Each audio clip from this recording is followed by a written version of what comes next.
Seja bem-vindo de volta ao nosso canal. É chegado o Reino de Deus. O meu nome é William Prado e nós estamos tratando acerca do Reino de Deus na Terra.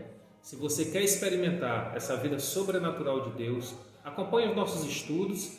Se você ainda não viu os vídeos anteriores, volta lá, acompanhe a nossa linha de raciocínio, por onde nós começamos até onde nós chegamos. No último vídeo nós começamos a falar das estratégias do inimigo para tentar nos destruir. Nós já sabemos que nós temos apenas um inimigo, o nome dele se chama Satanás, Lúcifer. E agora nós começamos a aprender qual estratégia que ele tem adotado para tentar nos destruir, nos afastando de Deus. Deus nos criou, nos colocou no Éden e colocou sobre nós a sua proteção. Nós estávamos sobre a guarda de Deus dentro do Éden. O inimigo colocou no coração do homem os mesmos desejos que ele teve, porque ele sabia que os desejos que ele teve aborreceu a Deus. E assim, ele colocando esses mesmos desejos no coração do homem, ele sabia que o homem também iria aborrecer a Deus e também seria expulso, afastado da presença de Deus, assim como ele foi. Então, ele encarna na serpente, conversa com Eva, com a mulher, e coloca no coração da mulher os desejos que ele teve. E quais foram os desejos que ele teve? Ser independente de Deus, viver uma vida fora da presença de Deus, não precisar prestar contas para Deus, não precisar dar satisfação para Deus. Então, quando a mulher viu que ela, comendo do fruto da árvore do conhecimento do bem e do mal, ela seria como Deus e não precisaria mais prestar contas a Deus da sua vida, poderia viver uma vida independente de Deus, então ela achou que isso era bom. E aí ela comeu do fruto e aí os seus olhos espirituais se abriram. E a Bíblia diz que naquele momento o homem saiu do Éden, o homem foi expulso do Éden. Uma das consequências foi ser expulso da presença de Deus. E hoje eu gostaria de me aprofundar um pouquinho mais nisso com você. Porque essa é a estratégia do inimigo para que nós venhamos a viver uma vida de derrota, uma vida de engano. A Bíblia diz que o diabo veio para matar, roubar e destruir. Então esse é o plano dele para nós sermos completamente derrotados, vivermos uma vida de frustração, de tristeza e principalmente o plano número 1 do inimigo é que nós jamais venhamos a descobrir o plano de Deus para nossas vidas, o propósito de Deus para a criação. E nesses vídeos nós estamos deixando muito claro para você qual é o propósito de Deus para a minha vida e para a sua vida. Por que Deus nos criou e para que nos criou? E na hora que nós descobrirmos isso e nos posicionarmos, nos alinharmos com o propósito de Deus, nós teremos um poder imenso nessa terra para transformar a nossa realidade e transformar o nosso mundo, o mundo em que vivemos, num mundo muito melhor. Então, segue comigo essa linha de raciocínio. A Bíblia diz no livro de Romanos, no capítulo 12, a partir do versículo 1, versículo 1 e 2, o seguinte: portanto, irmãos, rogo-lhes pelas misericórdias de Deus, que se ofereçam em sacrifício vivo, santo e agradável a Deus. Este é o culto racional de vocês. Não se amoldem ao padrão desse mundo, mas transformem-se pela renovação da sua mente, para que sejam capazes de experimentar e comprovar a boa, agradável e perfeita vontade de Deus. Então, para que nós venhamos a experimentar e a comprovar a boa, perfeita e agradável vontade de Deus, é necessário que nós venhamos a oferecer a Deus um culto racional. O que é esse culto racional? É nós, pelo nosso saber, pelo nosso conhecimento, pelo nosso racional, decidirmos seguir o plano de Deus, decidirmos seguir os sonhos de Deus para nós. Para isso é necessário nós abrirmos um pouquinho mão dos sonhos que nós projetamos para nós mesmos. Por isso, nos nossos últimos vídeos, nós fizemos uma oração junto, abrindo mão disso e convidando Deus para reinar de fato sobre as nossas vidas. Convidando Deus para de fato colocar no nosso coração os sonhos dele. Então, esse é o caminho do sucesso para nós. Esse é o caminho da felicidade. Somente assim nós poderemos experimentar esta boa, perfeita e agradável vontade de Deus para nós. Por quê? Para nos afastar disso, de viver esse sobrenatural de Deus, o que o inimigo faz? Ele tenta mudar a nossa mente. A nossa guerra é uma guerra na nossa mente. é uma guerra de princípios, é uma guerra de valores. O tempo todo o inimigo tenta torcer a verdade de Deus, os princípios de Deus na nossa vida e tenta mudar a ordem de prioridade, fazendo com que nós cada vez mais nos assemelhemos ao inimigo e não a Deus. Você lembra que nós já conversamos nos últimos vídeos que ser semelhante a Deus é uma decisão nossa, é um livre-arbítrio nosso.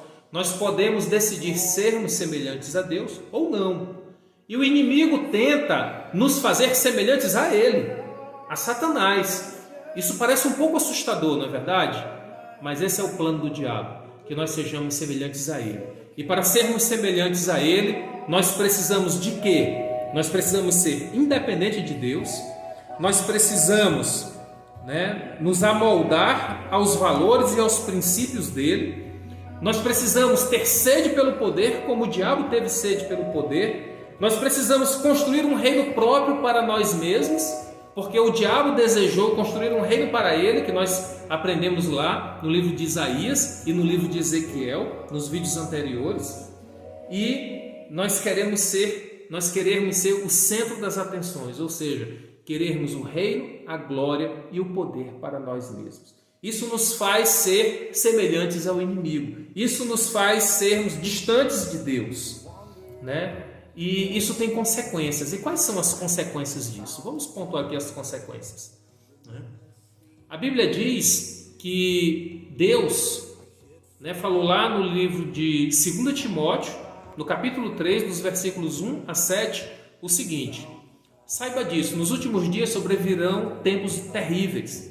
Os homens serão egoístas, avarentos, presunçosos, arrogantes, blasfemos, desobedientes aos pais, ingratos, ímpios, sem amor pela família, irreconciliáveis, caluniadores, sem domínio próprio, cruéis, inimigos do bem, traidores, precipitados, soberbos, mais amantes dos prazeres do que amigos de Deus, tendo aparência de piedade, mas negando o seu poder. Afaste-se também destes. São estes os que introduzem pelas casas e conquistam mulherzinhas sobrecarregadas de pecados, as quais se deixam levar por toda espécie de desejos. Elas estão sempre aprendendo, mas não conseguem nunca chegar ao conhecimento da verdade. Então aqui o apóstolo Paulo faz um alerta a Timóteo, que no final dos dias as pessoas teriam essas características. Mas teriam essas características por quê? Porque ao longo de muitos e muitos anos, o inimigo vem torcendo os valores, vem torcendo a mente humana, mudando os princípios de Deus e nos moldando, fazendo com que nós venhamos a ser semelhantes a Ele. E semelhantes a Ele significa nós sermos amantes de nós mesmos, presunçosos, arrogantes. Nós só queremos satisfazer os nossos próprios prazeres. Os nossos sonhos serem mais importantes do que os sonhos de Deus. Os nossos planos particulares e projetos particulares serem mais importantes do que os projetos de Deus. E assim o inimigo conseguiria nos tirar totalmente da presença de Deus, colocando uma cegueira espiritual nos nossos olhos, uma venda nos nossos olhos, para que nós não venhamos a enxergar as verdades e o propósito de Deus para nós. Então, aqui uma parte desse texto me chama muita atenção, que as pessoas teriam aparência de piedade, mas lhe negariam o verdadeiro poder. Nós vivemos dias desse tipo, onde existem várias pessoas com discurso de amor, com discurso de piedade, com discurso que nós precisamos amar o próximo, mas não existem atitudes, ações, como Tiago relata no livro dele, aonde esse amor ele precisa ser seguido de atitudes, de ações, para que na verdade ele tenha poder. Porque só o discurso sem atitude, ele anula o poder do amor, ele anula o poder de Deus. E aqui o apóstolo Paulo ele faz esse alerta, para que o homem tendo aparência de piedade nos dias de hoje, mas negando o poder dessa piedade, negando o poder desse amor que vem de Deus. Então, esses homens seriam mais amantes de si mesmos, porque falar de amor nos dias de hoje, falar de compaixão nos dias de hoje, fica bonito na sociedade, é um discurso que cai bem, mas viver esse amor, praticar esse amor com ações, com atitude, tem sido difícil. Então, nós podemos aprender um pouquinho com a história do povo de Israel. O povo de Israel, Deus se aborreceu com esse povo. Por que Deus se aborreceu com o povo de Israel? Porque a atitude, o comportamento desse povo, a conduta desse povo se distanciava muito dos princípios de Deus, daquilo que Deus queria para eles viverem. Nós temos vivido dias desafiadores dessa maneira, aonde as pessoas têm se comportado de uma maneira e falado outras coisas. O discurso aponta para um caminho, mas as atitudes apontam para outros caminhos. Nós temos visto igrejas cheias, tanto católicas quanto evangélicas, igrejas